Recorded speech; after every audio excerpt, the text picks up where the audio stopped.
Gusto mo bro? Kasi ang bastos Ito mga kapatid, huwag niyong hawakan cellphone ko. Isang miyembro ng Pentecostal, hinahamon ako ng suntukan, hindi makasagot sa tanong. Tanda lamang yan ng mga antikristo itong taong ito. Bakit? Ayaw sumunod sa aral ni Kristo, na aral sa 7:17 ng 1. Naghahamon ng suntukan. Magandang gabi mga kaibigan, at sa pagkakataong ito ang tampok po nating video sa inyo ay yung nangyaring bangayan sa pagitan ni Jared Almasora at ng mga Pentecostal, kung saan isang member ng Pentecostal ang napikon sa kanya at hindi matindigan ng mga ipinangangaral ni Jared Almasora ay naghamon ng suntukan. Hindi talaga, no? Dalawa na sila. Una, si Darwin Butlay doon sa Tagbilaran City, napikon din sa mga pinagsasabi ni Almasora, naghamon din ng suntukan. Ngayon, isa namang Pentecostal ang naghahamon ng suntukan. Ay, hindi nila kasi kaya si Almasora. Talagang hindi nila kakayanin yan. Nasa peking iglesia sila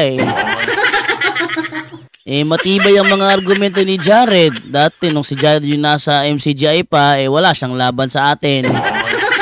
Pero ngayong nasa Katoliko na siya, ang lakas-lakas na ni Jared Almasora. Kaya ang mga protestante, sila naman ang napipikon sa kanya. Well. Naintindihan ko naman kayo Kasi dati, yan yung naramdaman ko.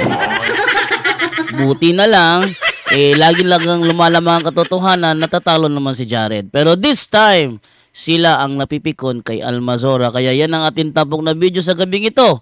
Kaya sa mga bago pa po sa ating channel dyan, please po don't forget to hit the subscribe button at ang notification bell para maging notified kayo sa bawat video na ilalabas ko sa channel na ito. Kaya huwag na po natin patagalin, simulan na po natin.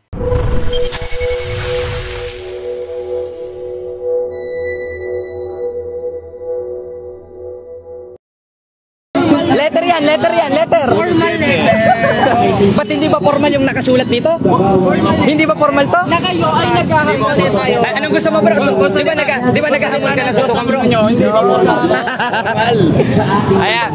Naghahamon ng suntukan yung isang PMCC dito dahil hindi na makalaban ng aral sa aral. Lagay natin sa legal formal. Ayan. Naghamon ng suntukan mga kapatid ang PMCC ni Periol. Naghamon ng suntukan. Formal letter. Formal letter kayong maghamon. Formal letter. Ang Diyos ay Diyos ng kaayusan. Tama, 14:40 ng unang Korinto. At wag mo namang sabihin walang kaayusan yung ginawa ni Kristo na ginagawa namin sa 23:15 ng Mateo. Ang kayo ng letter. Nagbibigay na kami ng letter. Hindi naman mathematical ito, biblical ito. Nagbibigay kami ng letter. Formal rin ito. Formal letter ito. Formal ito. Formal yan. Di ba ginagawa nyo, Brad? Di ba naghahamon ka ng suntukan, bro? Di ba naghahamon ka na? Ikaw ang nanguusik. Sapagkat ang mga apostol, nung nangaral, sila yung binugbog. Gaya ng gagawin mo, bubugbugin mo kami sapagkat naghahamon ka ng suntukan. Ano kayo? Sige, magbakan ng mga apostol. Pumabatol ka naman. Di antikristo ka talaga. Sapagkat ang sabi ni Kristo, 3:9 ng unang Pedro, huwag gantiin ng masama sa masama. Samantalang ikaw, para sa iyo, masama ginagawa namin, sana di ka nalang gumante. Yan ang hirap sa mga PMCC, antikristo. Ay nako. Bakit pinapangalan yung pag-ibig? Tama, pag-ibig yun. 12:9 ng Roma, ang pag-ibig ay walang maging pagpapaimbabaw. Kapuotan ninyong masama. Kaya ang ginagawa namin, ginapopuotan namin yung masasamang ginagawa ninyo. Na pangangaral na nanghihingi kayo ng pera. Huwag kayong mandas. Hindi namin kayo hinahawakan. Masyado kayong bastos. Ibig sabihin pala, bastos si Kristo sa 23:15 na Mateo. Mga PMCC, hindi na makasagot. Antikristo talaga mga PMCC. Ito. Bro, dadaan ako doon. Kita nyo mga kapatid, nanunulak, naghahamon ng suntukan. Tingnan nyo, antikristo talaga yung mga PMCC, naghahamon ng suntukan. Nang dadahas na sila sapagkat ayaw na nilang lumaban ng aral sa aral. Ah, ayaw mo na. Kaya ang sabi sa banal na Atrasan mo na. kung tatanggapin Atrasan mo na. Kaya, kita nyo mga kapatid, ang mga PMCC, hindi sila makalaban ng aral, kaya naghahamon sila ng suntukan. Suntukan ang gusto nila, suntukan. O, di ba? O, paano naging sa Diyos yung mga hinayupak na yan? Suntukan ng habol. Kaya tinatawag kami, maganda, dito tayo sa neutral ground. Kasi kung kami susugod doon, nang dadahas na itong mga pastoratoy na ito. Sayang, hindi natin na-videoan at hindi tayo naka-live.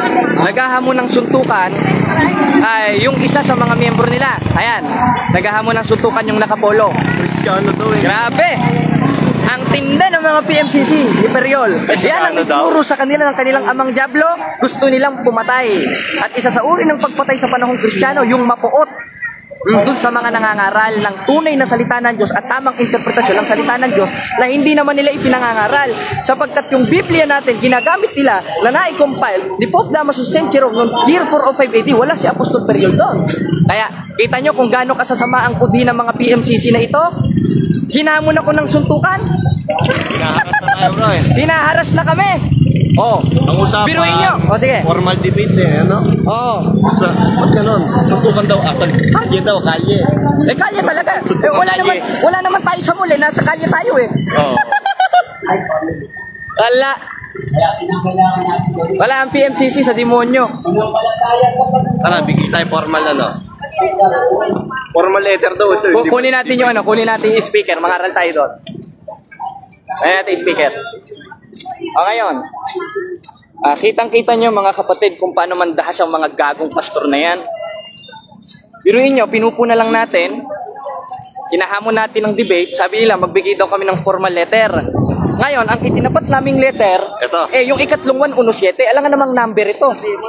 Hindi naman mathematician yung mga apostoles. Mga apostoles yun. Para pala Ngayon, sa kanila bro, hindi ano ba nakalagay dito? Letter. Formal ba ito? Formal. Sapagkat ang utos ni Kristo, 14:40 ng unang Korinto, gawin ninyong may karapatan, may kaysan. Therefore, the context of that verse is formal. Tapos itong mga hinayupak na pastoratoy na to, naghahanap mismo ng letter na hindi isinulat ng mga apostol. Antikristo talaga, nandadahas sila. Hey, papasok kayo, te. Madahas ng mga PMCC na ito talagang sa demonyo, mga hinayupak. Ito sa'yo. Alright, ito sa'yo. Ito, kaya nga tayo nagdala pa tayo ng Greek interlineal dito eh. 'Di ba? Ngayon, kukuha tayo ng speaker, tatapatan natin yung ginagawa nilang pangluloko sa mga kapatid na Katoliko. At kukuha tayo ng speaker dito. Di pa naman tapos ang mas, no? Sana, ay, tapos na ang mas.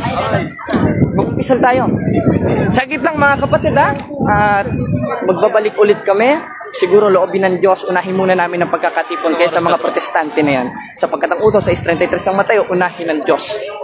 Sa papaanong paraan, sa isunod ni Apostol Pablo, 10:25 ng Hebreo, huwag pabayaan ang pagkakatipon. Kaya hindi natin papabayaan ang ating pagkakatipon at uugaliin natin kung ano ang dapat uugaliin sa tunay na simbahang nasa Biblia. At isa dun, ang tumupad sa utos ng Diyos, gaya ng pagpapahayag ng mga kasalanan sa mga pare o mga obispo binigyan ng otorisasyon na makapagpatawad sa 2023 ng 1. So papaanong paraan? Unong maybe ng unang 1 kung ipapahayag natin ang ating mga kasalanan. Kaya, ilagay mo nga ito sa bag ko. Mabusan tayo ng boses Gabriel Villas, Lauren Villas, Siguro, nakakalata na sila ng miyembro. para sa kaluluwa, Grabe tingin sa akin ng isa eh. Ponce, Ayun may nagsend ng star. Huwag na po kayo mag-send niyan. I-send nyo na lang kay Father Darwin. Galuba, Sana. Yan, ipakilagay na lang ng mga Gloria Mulas, naghahamon na ng suntukan yung mga pastor. Grabe. At ngayon, mangungumpisal muna kami mga kapatid dahil mangumpisal na rin kayo sapagkat linggo ngayon para makareceive tayo ng katawan ni Kristo. At hindi literal, hindi symbolical yun, literal yun, 26 Mateo, ito ang aking katawan. At matatanggap natin yun according sa CCC, Catechism of the Catholic Church, pag tayo nasa estado ng gracia. Papaanong paraan?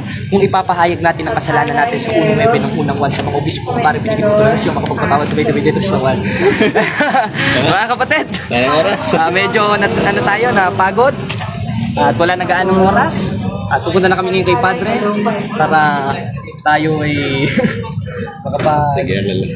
makareceive na ng Sacrament of Reconciliation. At mamaya during Mass ay makareceive tayo ng Sacrament of Eucharist or Body of Christ. Para sa kaluluwa. Yan, knockdown ang mga pastor. Sayang hindi kami nakapag-live kanina dahil yung isang pastor naghahamon na ng suntukan. Grabe. Ang usapan kasi bro, isang ano lang eh, usapang debate lang. Sa debate lang. Aral sa aral. Ano naman natin? Sa aral.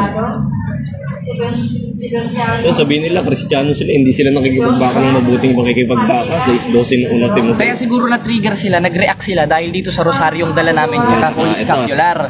May dala kasi kaming scapular, tapos may dala... Lumalayo sila, no? Lumalayo sila, may dala rin kaming yung Holy Rosary. Siguro nag-react yung demonyong nasa loob ng mga pastorato ini ito, gusto kaming dahasin, ayaw nilang lumaban sa aral. Kaya... Mga kapatid, hanggang dito na lang ulit. Salamat sa Diyos at pagpalain nawa kayo ng makapangyarihan Diyos Ama, Anak at Espiritu Santo. Amen.